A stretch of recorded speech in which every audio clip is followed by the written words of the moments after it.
तो क्या हम तैयार हैं अपनी भावनाओं को अपनी सबसे बड़ी संपत्ति बनाने के लिए?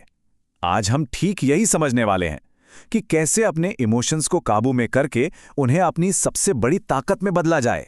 कभी कभी ऐसा लगता है ना कि इमोशंस हम पे हावी हो रहे हैं, मतलब जो भी हो रहा है वो अपने कंट्रोल से एकदम बाहर है और हम बस हालात के साथ बहते चले जा रहे हैं। तो आज की इस बातचीत में हम क्या क्या देखने वाले हैं?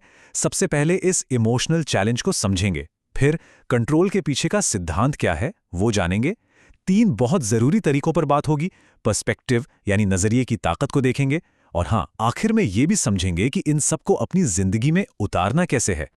देखिए, जब भी कोई इमोशनल चैलेंज सामने आता है ना, तो हम सब एक चौराहे पे खड़े होते हैं। एक रास्ता है बिना सोचे समझे बस रिएक्ट कर देने का, और दूसरा रास्ता है समझदारी से काम लेकर और भी मजबूत बनने का। और चुनाव वो हमेशा हमारा ही होता है। इसका सबसे अच्छा एग्जाम्पल है नारुतो। सोचिए, जब पूरी दुनिया उसे रिजेक्ट कर रही थी, उसे मॉन्स्टर कह रही थी, वो चाहता तो नफरत में डूब सकता था, है ना? लेकिन उसने ऐसा बिल्कुल नहीं किया। उसने उन सारी नेगेटिव भावनाओं को अपनी तरक्की का ईंधन बनाया और खुद को साबित करके दिखा दिया। तो सबसे जरूरी बात पता है क्या है? असली ताकत बाहर की दुनिया को बदलने में है ही नहीं। असली ताकत तो अपने मन को, अपने दिमाग को कंट्रोल करने में है। और जिस पल ये बात समझ आ जाती है ना, सच मानिए, जिंदगी की बड़ी बड़ी मुश्किलें भी छोटी लगने लगती हैं। चलो, इसको एक बहुत ही आसान से उदाहरण से समझते हैं। मान लीजिए बाहर जाने का कोई बढ़िया सा प्लान बना है और अचानक तेज बारिश शुरू हो जाती है। अब बारिश को तो कोई रोक नहीं सकता, ठीक है, वो हमारे कंट्रोल से बाहर है। लेकिन उस पर हमारा रिएक्शन कैसा होगा, ये पूरी तरह हमारे हाथ में है। अब सवाल ये है कि उस सिचुएशन में क्या किया जाए? क्या पूरा दिन बर्बाद होने दें या फिर कोई नया रास्ता निकालें? और पता है, लफी की फिलॉसफी भी बिल्कुल यही है। उसका सपना क्या है? पायरेट किंग बनना। लेकिन वो इस बात की टेंशन कभी नहीं लेता कि दूसरे क्या कर रहे हैं या हालात कितने मुश्किल हैं। नहीं, वो बस अपना बेस्ट देता है और उसका पूरा फोकस सिर्फ उन चीजों पर होता है जो उसके अपने कंट्रोल में है। तो ठीक है, ये सिद्धांत तो समझ आ गया, पर अब सवाल ये है कि इसे अमल में कैसे लाया जाए। चलिए अब 3 बहुत खास प्रैक्टिसेस के बारे में जानते हैं जो इमोशनल कंट्रोल में सच में मदद करती हैं।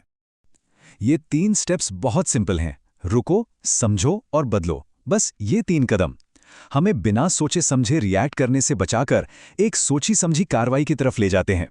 चलिए एक एक करके इन तीनों को समझते हैं। आज की दुनिया कितनी तेज है ना? हर चीज का जवाब तुरंत चाहिए, लेकिन यही जल्दबाजी अक्सर पछतावे की वजह बनती है। अच्छा, अटैक ऑन टाइटन के लेवी को याद कीजिए। उसका हर एक मूव, हर एक एक्शन कितना कैलकुलेटेड होता है। वो कभी भी जोश में आकर बिना सोचे समझे कुछ नहीं करता। बस हमें भी यही सीखना है। किसी भी इमोशन पर रिएक्ट करने से पहले सिर्फ एक पल रुकना और सोचना। अब दूसरा पॉइंट है वैराग्य, जिसे अंग्रेजी में डिस्पैशन कहते हैं। और इसका मतलब इमोशन से दूर भागना बिल्कुल नहीं है। नहीं, इसका मतलब है उन्हें समझना, लेकिन उनका गुलाम नहीं बनना। और इसका सबसे बड़ा एग्जाम्पल कौन है? इटाची उचिहा।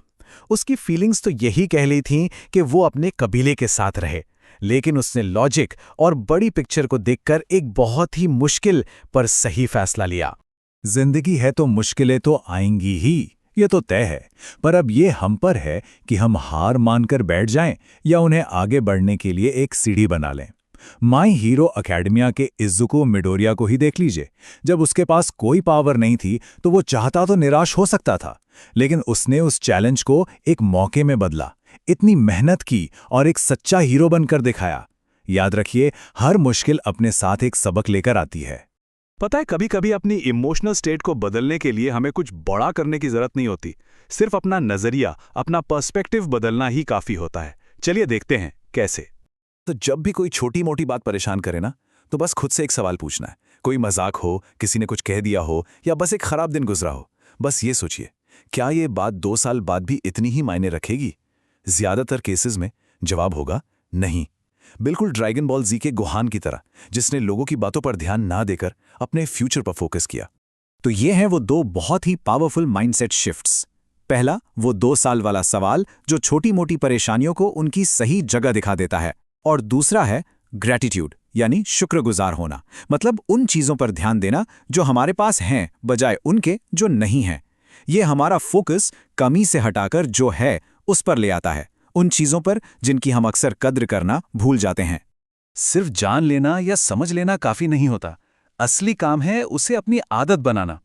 तो अब सवाल ये उठता है कि इन सभी प्रिंसिपल्स को अपनी रोज की जिंदगी का हिस्सा कैसे बनाया जाए। अक्सर हम क्या करते हैं, हम इमोशंस को दबा देते हैं या फिर ध्यान भटकाने के लिए कुछ गलत करने लगते हैं। और हाँ, ये थोड़ी देर के लिए काम भी करता है, लेकिन लॉन्ग टर्म में ये एक बड़ी मुश्किल खड़ी कर देता है। तो इसकी जगह कुछ हेल्दी तरीके अपनाकर देखिए। टहलने निकल जाइए, कुछ गहरी सांसें लीजिए या किसी ऐसे इंसान से बात कीजिए जिस पर भरोसा हो। याद रखिए, भावनाओं को दबाना नहीं, उन्हें सही तरीके से समझना और मैनेज करना जरूरी है। और हाँ, एक बात हमेशा याद रखनी है, इमोशंस पर मास्टरी हासिल करना कोई जादू की छड़ी घुमाने जैसा नहीं है। ये एक स्किल है जो लगातार प्रैक्टिस करने से ही बेहतर होती है। जितना अभ्यास करेंगे, ये उतना ही आसान होता चला जाएगा। तो अब ये सोचने का वक्त है, हमारी जिंदगी की सबसे बड़ी इमोशनल चुनौती क्या है?